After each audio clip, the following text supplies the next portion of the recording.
get to our top story. You already know the debt ceiling limit has been lifted and the U.S. government has reopened. So it's just a short-term fix. We know that. So should we celebrate or should we worry now about the next deadline?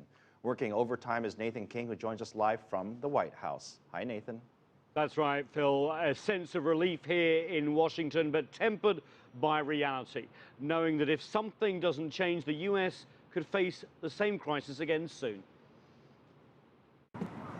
As hundreds of thousands of U.S. government workers stream back to work, fears remain that they could be on the streets again in just a few months' time.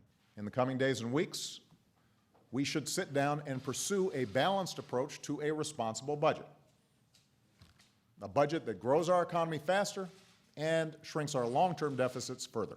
In a bid to avert another budget showdown in early 2014, a budget conference committee, which met for breakfast Thursday, aimed at reconciling differences between the U.S. Houses of Congress by the middle of December. There'll also be pressure to reach a deal before January the 15th next year. That's the day the government could shut down again. It's also the date when another round of automatic budget cuts are due, known as the sequester. That will hit the U.S. military particularly hard, with $21 billion due to be slashed. And then there's the debt ceiling, due to be renewed once again on February the 7th next year.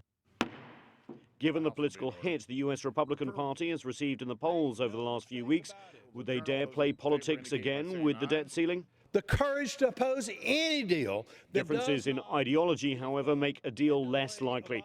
The Democrats want more revenue. That means taxes. The Republicans, less government spending.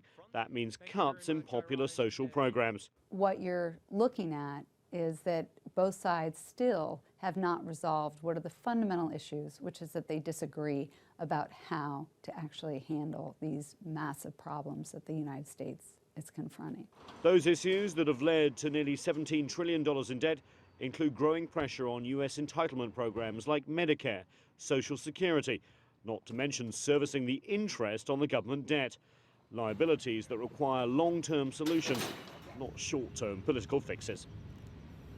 Yeah, another factor that might bring the White House and Congress together, of course, is the international criticism. This is what Christine Lagarde had to say, the head of the IMF, after the deal was done. Let me quote, "It will be essential to reduce uncertainty surrounding the conduct of fiscal policy by raising the debt limit in a more, quote, durable manner." And in a widely circulated opinion piece from the Chinese news agency Xinhua, this is what the Chinese view as politicians in Washington have done nothing substantial but postponing once again the final bankruptcy of global confidence in the U.S. financial system and the inactness of the dollar investment. Harsh words there from China.